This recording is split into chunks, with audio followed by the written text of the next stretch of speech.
Have you ever been so careful with money that life itself started to feel smaller?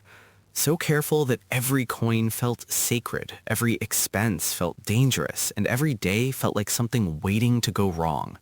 You tell yourself you're being responsible. You call it planning. You call it safety. But deep down, there's a quiet fear that one bad night, one unexpected moment, could still erase everything you worked so hard to protect. This is not a story about being poor. It's a story about what fear does when it disguises itself as wisdom. In a small coastal town where electricity failed more often than it worked, people learned to live by the rhythm of darkness. When the power went out, conversations ended early, shops closed fast, and homes became islands of silence.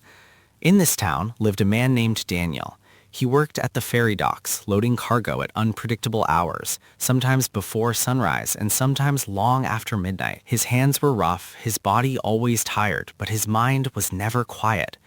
At home waited his wife, Elena, who had learned to stretch meals, patience, and hope, and their young son, Noah, who hated the dark, not because of monsters, but because darkness made everything feel uncertain. Every blackout frightened Noah. Homework stopped, voices lowered, and the house felt fragile. High on a kitchen shelf, hidden behind old containers, sat an ordinary glass jar. Inside were folded bills and loose coins, and on its side, written in faded marker, was a single word: backup. Daniel believed that jar was the thin line between safety and disaster. Every decision he made was shaped by it. Daniel believed peace had a number.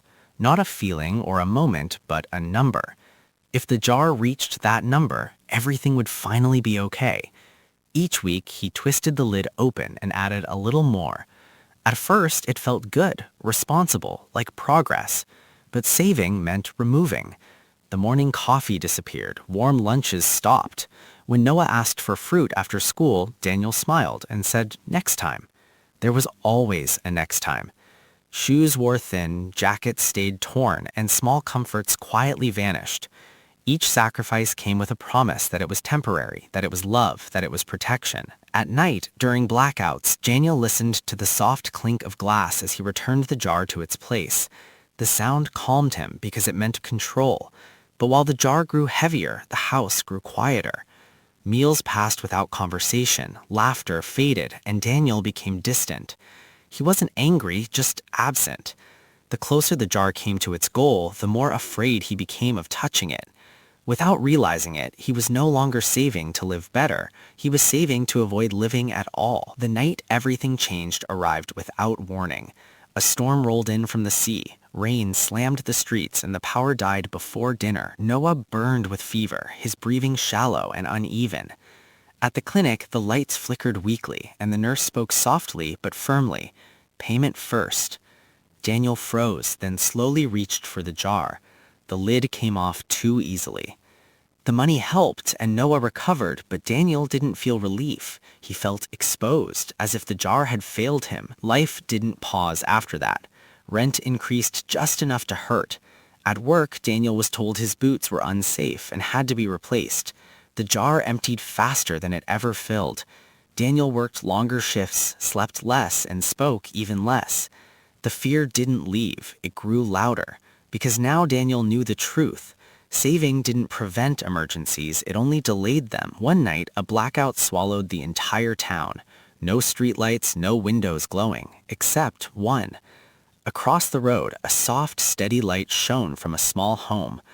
Daniel crossed the street and found Mr. Alvarez, a retired mechanic with calm eyes and oil-stained hands. Inside, rechargeable lamps filled the room with warmth. Mr. Alvarez explained that he charged them when power returned and shared them when it didn't, sometimes for free and sometimes for a small fee. "I don't hide my money," he said quietly. "I make it work." That sentence stayed with Daniel. That night, Daniel sat at the kitchen table with the empty jar in front of him. Elena joined him. For the first time, he didn't pretend. He admitted the fear, the pressure, the exhaustion. He said he didn't want to save just to survive anymore, that he wanted to build something. Elena didn't interrupt. That silence felt like trust. The next morning, Daniel used part of what remained to buy 2 rechargeable lamps and a power bank. Spending felt dangerous, but hiding felt worse. He partnered with a cafe owner to charge them during the day. During the next blackout, Daniel knocked on doors. Some stayed closed, some opened cautiously. He earned very little, but it felt alive. Noah helped write down names and times, proud to be included. A storm later damaged one of the lamps, and old fear returned, but this time Daniel didn't freeze. He repaired it, adjusted his approach, and learned. Week by week, the system grew. The jar was no longer hidden, and money was no longer silent. Months later, Daniel installed a small solar panel. Nothing fancy, just enough. When sunlight touched it for the first time, Daniel felt calm, not excited. That night, when the power failed again, their home stayed bright. Noah asked if that meant they were finally safe. Daniel smiled gently and said that safety wasn't about hiding, but about knowing you could stand back up. The old jar was cleaned and repurposed, no longer holding fear, but plans. And Daniel learned something simple and true.